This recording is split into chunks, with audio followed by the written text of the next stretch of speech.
Les deux autres cartes, elles sont pas ouf du tout. Hein. Là, attention,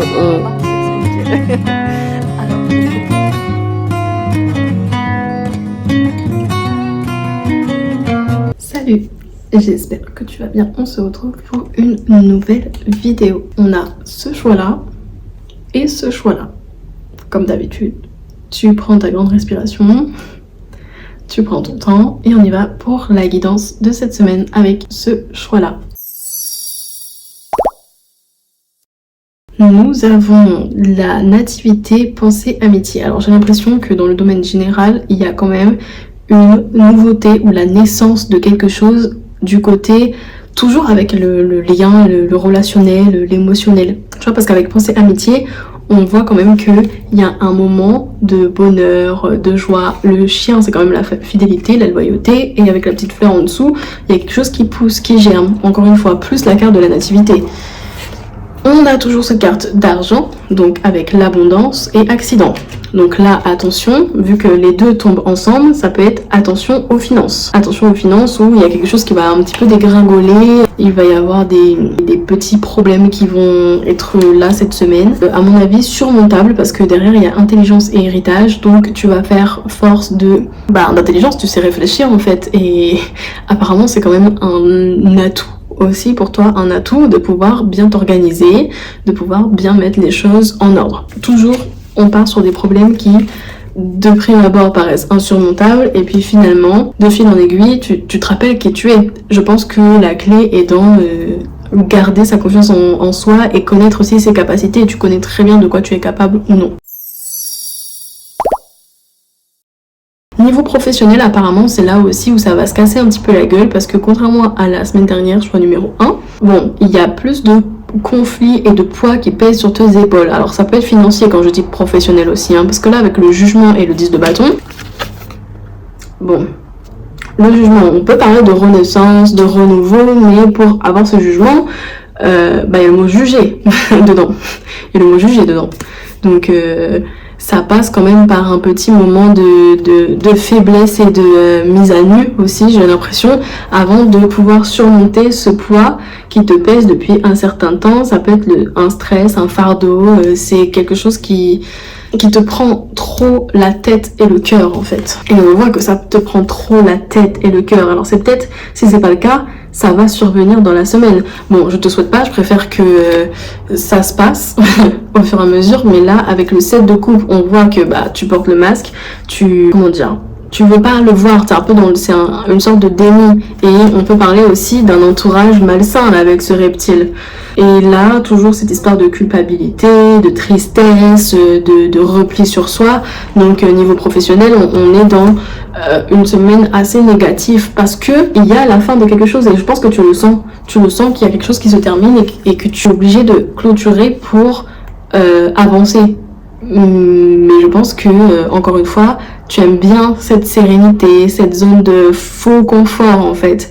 Mais là, dans tous les cas, il y a une transformation derrière. Encore une fois, c'est la deuxième fois qu'il y a le mot renaissance qui revient, parce que avec la mort plus le jugement, c'est une grosse renaissance.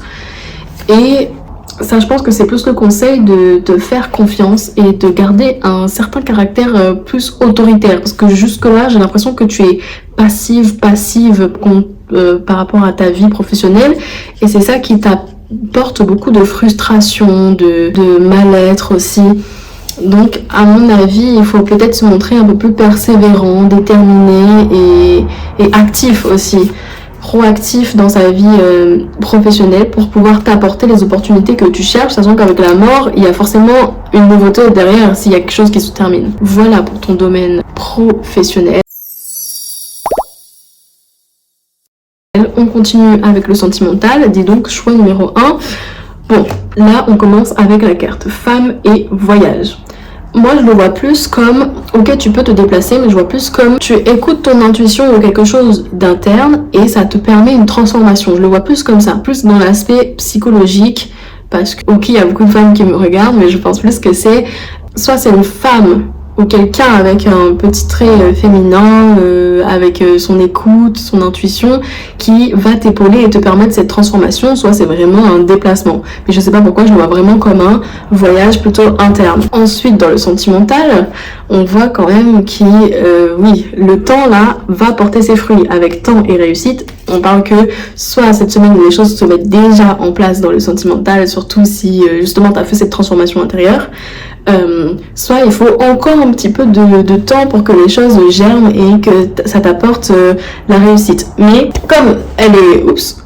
comme c'est entre les deux, donc moi je lis par paire, et celle-là elle tombe au milieu, donc au milieu de semaine on a peut-être un petit reboost, un petit moment de confiance à nouveau entre son partenaire et soi, ou entre le fait qu'on est capable de rencontrer d'autres personnes, tout ça. Mais fin de semaine, bon, il y a encore cette histoire de s'isoler là avec silence, soit il y a une histoire de distance émotionnelle, physique qui se met et il y a encore des doutes qui reviennent. Soit c'est tout simplement le fait que les choses se mettent en place et toi tu as encore du mal à y croire. Mais j'ai plus l'impression que il y a des choses qui vont revenir en frontline, là, comme ça, devant tes yeux, et c'est ça qui va te faire un petit peu paniquer et te dire ah ouais, en fait, est-ce que ça se trouve c'est durable, est-ce que c'est éphémère, est-ce que je suis avec la bonne personne, tout ça. Alors que il y a des bonnes choses qui se mettent en place. C'est juste ça, ce petit moment de fébrilité qui va peut-être faire vaciller les choses, mais vraiment c'est plus toi qui est ton propre ennemi là dans ce cas-là. C'est pas la personne d'en face, hein. Aie confiance en la personne d'en face et il faut que tu aies confiance aussi en toi-même. On poursuit avec les messages des guides pour le choix numéro 1. Qu'est-ce qu'ils ont à nous dire ? Laissez le temps au temps. Patience et longueur de temps font plus que force ni que rage. Comme le disait Jean de La Fontaine, ne vous mettez pas de pression, le temps vous aidera à surmonter les difficultés que vous devez affronter. Soyez stratège, quelle que soit la nature du problème, ne choisissez pas l'affrontement immédiat. Soyez tel un roseau qui se courbe sous le vent qui ne se rompt pas. Votre endurance et votre capacité à garder votre calme sont les clés de vos succès à venir. Ça, c'est pour votre premier message des guides. Et ensuite, nous avons « Vous entrez dans une période de chance ». Chassez le pessimisme. Il pollue inutilement votre existence. Le destin vous réserve encore de belles surprises. Une rencontre amoureuse, une nouvelle amitié, une proposition de travail, tout est possible, car vous traversez à compter de ce jour une période de chance. Mais on l'a pas déjà eu la semaine dernière. Faites confiance à votre bonne étoile et la lumière illuminera votre chemin de vie. Restez résolument optimiste, devenez adepte de la pensée positive et vous connaîtrez le succès dans ce que vous entreprendrez, car vous bénéficiez d'une protection divine pour les mois à venir. Deuxième fois quand même. Donc là, il faut vraiment écouter les petits potes parce que généralement, ils sont de bons conseils. Voilà pour vous, choix numéro 1. Alors, on va faire avec les petits jetons pour le choix numéro 1 pour savoir si ça vous parle ou pas. On va tirer 4 signes astrologiques. On a le Cancer, Poisson, Verseau et Capricorne. Comme signe astrologique. Ensuite, comme chiffre, on en prend 4 aussi. On a le 9, le 1, le 3 et le 7. Ensuite, en lettres, du coup, on en prend 6. Le W, J, B, K, T et L. Ensuite, on a les autres symboles. 5, alors on a le soleil, donc là on parle de lumière, de joie, de bonheur. Ensuite, on a le coquillage, ça peut être les émotions, l'espoir, aussi la lettre, donc la correspondance, un message, quelque chose que tu attends. Ensuite, la spirale, là, c'est la spiritualité et toujours l'intuition aussi. Bah ça va toi, t'as soleil plus étoile. Donc là, on parle de vraiment beaucoup de chance et de joie. Hein. 1, 2, 3, 4, 5. Et 6, l'eau. La goutte d'eau. Donc attention, la goutte d'eau qui fait déborder le vase. Hein. Beaucoup d'émotions, encore une fois. Émotion, intuition, pour toi. Voilà, choix numéro 1 pour les signes. Alors ça peut être des choses que tu vas croiser dans ta semaine ou tout simplement pour confirmer que ce tirage est pour toi. C'est toi qui vois si ça te parle ou pas. Hello les petits choix numéro 2, j'espère que tu vas bien. On commence avec ta guidance générale pour la semaine. Quelles sont les énergies? C'est très contradictoire, toujours. Choix numéro 2, toujours. On a la destinée et ruine. Généralement, quand il y a une carte positive et une carte négative à côté, c'est plus, il y a quelque chose qui prend le dessus. Soit, enfin, il n'y a pas de soit là, c'est... il y a un truc qui est en rapport avec ton chemin de vie ou par rapport à ce que tu souhaites dans ta vie, qui se casse la gueule, tout simplement. Qui tu revois, tu réimagines, tu remodélises à ton image, à ce que tu peux et sais faire, parce que apparemment ce n'était pas les bonnes fondations avec Ruin là, parce que il y a quelque chose qui est obligé de se casser pour pouvoir poursuivre. En plus, nous avons la paix et on a beaucoup de cartes comme ça pour toi, choix numéro 2. Trahison. Donc voilà, toujours pas ouf. Bon, il y a quelque chose, c'est vraiment comme ça, un peu lunatique de choix numéro 2. Donc on commence une semaine avec un état d'esprit qui se renouvelle, qui se remet un peu à jour, tu fais un reset. Ok, donc là tu repars sur de bonnes bases. Mais ensuite, une fois que tu es reparti sur des bonnes bases, milieu de semaine, t'es mince. Là je me sens pas, il faut que je fasse le tri dans tout. Dans mon sentimental, dans mon professionnel, dans ma famille, dans tout. Oui et non. Parce que tu te portes la poisse un petit peu tout seul, toute seule, alors que tu étais dans un moment de sérénité, t'étais bien quoi. Mais ça peut être vraiment aussi encore attention à ton entourage. Fin de semaine, bon ça se profile vraiment très bien, choix numéro 2, parce qu'on commence quand même comme ça. Et on finit comme ça. Donc des bonnes montagnes russes. Là on a une bonne montée avec découverte et trafic. Trafic, c'est les échanges, ça peut être aussi la négociation, les discussions, les échanges quoi. Et découverte, c'est le fait d'apprendre quelque chose, encore une fois, soit que ce soit vraiment professionnel, soit que ce soit vraiment la révélation ou découvrir le monde. Tu sais, quand t'es en découverte, tu es un peu subjugué. Je le vois plus comme ça, fin de semaine, comme quoi, justement, t'es en sérénité avec toi-même et tu te sens à l'endroit que tu dois être, avec les personnes que tu dois être, et ça y est, tu vas pouvoir repartir sur des bases vraiment solides. Niveau professionnel, j'ai l'impression qu'on est un petit peu dans la même vibe que la semaine dernière, sauf que là, ça avance beaucoup plus. Parce qu'on a toujours, alors là, double modération. Hein. Je ne sais pas si c'est un conseil ou si c'est un avertissement, parce que t'as le roi de coupe qui est encore une fois très charismatique, mais qui est quelqu'un qui se retient. Quelqu'un qui prend ses distances, qui dit hop dans son professionnel, je prends mon temps. Et la tempérance qui te demande modération. Donc assez étrange. Moi je vois ça comme, ok tu te modères, c'est très bien, mais quand même pas trop. Ne te modère pas trop.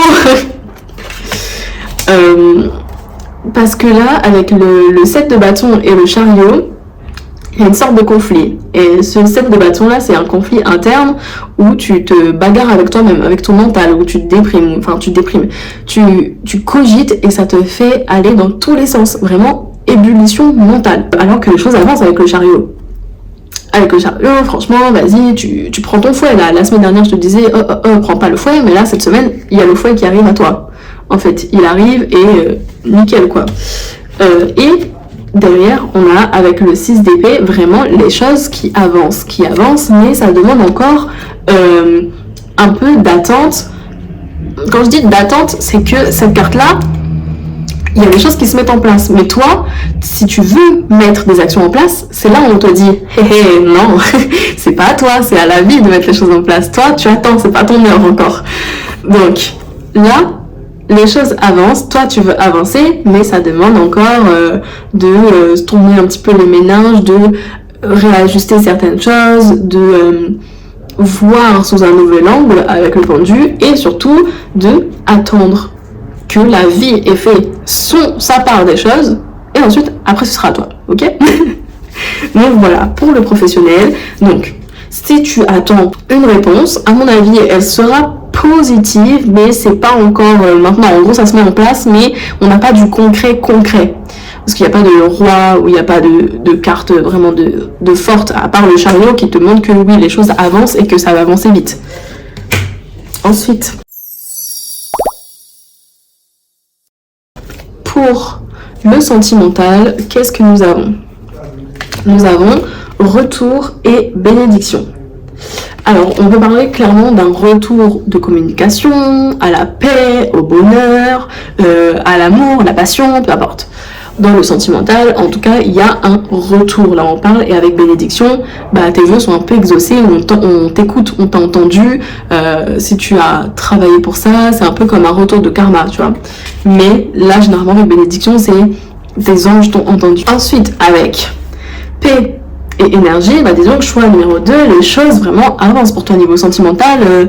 Je pense que c'est parce que dans ton professionnel et dans ton normal, dans ton général, tu as transformé quelque chose en toi, tu as eu le déclic où il y a un truc qui se passe qui fait que tu es vraiment plus enthousiaste, plus heureux, ou je sais pas, pressé, enthousiaste, que les choses avancent et avancent bien, tu vois, ça avance dans ton sens en plus, donc je sais pas, ça te met un petit peu la pêche, et tant mieux, parce que là, du coup, on te dit clairement que les choses en général, c'est pas que toi ou c'est pas que la personne en face, c'est les énergies en général. Donc par exemple là, l'air entre Paddington et moi, il y a quelque chose entre. Et bien ça bouge.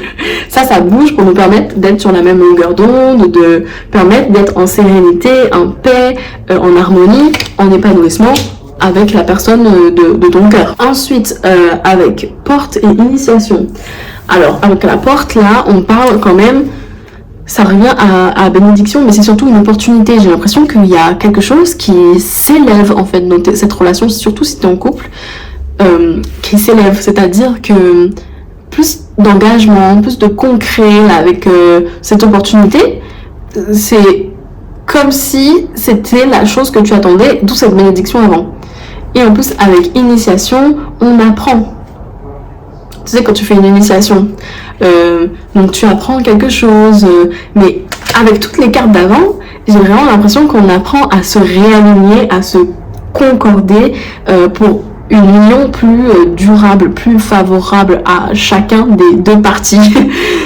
Mais en tout cas, très bon sentimental pour vous, choix numéro 2. Voilà, on termine là-dessus. Donc sache que niveau sentimental, tu vas passer niveau sentimental, oui, tu auras une bonne semaine, peut-être des petites surprises là, avec ce retour et cette initiation où tu peux découvrir certaines choses et surtout tu peux prétendre à une certaine joie assez stable durant cette semaine, tu vois. Ce sera un petit peu des petits pics de bonheur et des relances de moments de convivialité, de joie, de tout ça. On continue avec les messages des guides. Et mais les guides m'écoutent, franchement les guides ils m'écoutent. Votre avenir est placé sous le signe de l'union. Vous allez donner un nouveau tournant à votre vie. Vos guides vous annoncent l'alliance de votre destinée avec celle d'une autre personne. Cette union peut être concrétisée aussi bien par un mariage que par un contrat professionnel. Une chose est certaine, cette connexion avec l'autre vous permettra de créer quelque chose de neuf et de positif dans votre existence. Ça rejoint très bien le tirage sentimental, Très très bien, ils sont vraiment très précis ces petits guides. Et qu'est-ce que nous avons d'autre? Du passé, faites table rase. Il est temps de tourner la page du passé. Allez de l'avant, cessez de ressasser les événements négatifs de votre existence. Vos guides vous appellent à vous tourner vers la lumière divine pour trouver la force de surmonter les échecs d'hier et ainsi créer les conditions des réussites à venir. Pardonner à ceux qui vous ont blessé est la seule voie possible pour retrouver votre équilibre et votre dynamisme. La rancune est un poison pour l'âme. Ça aussi on l'a déjà eu récemment.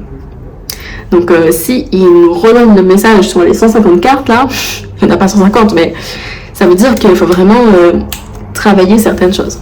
Choix numéro 2, les signes astrologiques. On a Lion, Gémeaux, Bélier, Sagittaire. C'est des signes donc soit qui peuvent te parler, soit c'est ton signe astrologique, soit c'est le signe de la personne à qui tu penses, etc. etc. ou voilà. On a le 0, ça peut être le commencement, 5, 2, ça peut être la dualité aussi, ou l'union, il y a beaucoup d'union dans le truc, et le 8, ça peut être comme l'infini aussi. Alors, ensuite, on prend les lettres. On a le O, le E, le V, le Z, le R et le U. Ça peut être une lettre dans un prénom, dans un nom de famille ou qui te parle, tu vois. Le U, pour moi, ça rejoint pour moi le union qu'on parle depuis tout à l'heure. Le V, pour moi, c'est victoire, etc., etc. Après, ça peut être Victor. Victor, le Z, ça peut être un oiseau, tu vois. Ensuite, les symboles que tu peux croiser ou qui peuvent te parler. Ouh, le feu, on parle de passion. Ça peut être l'impulsivité ou l'action, la lune, les émotions, l'intuition, la flèche, atteindre ses objectifs. Ouh, la plante. Donc là, on a quelque chose qui germe, qui naît, qui grandit aussi. Oh, la paix avec la colombe, c'est l'espoir aussi. Ah, les chaînes, attention. Les chaînes, là, on se sent prisonnier ou alors il faut les briser pour justement apporter cette liberté à côté. Voilà pour les symboles que tu peux soit croiser, soit comprendre dans ce tirage. Je te souhaite une bonne semaine et on se dit à bientôt. Bisous!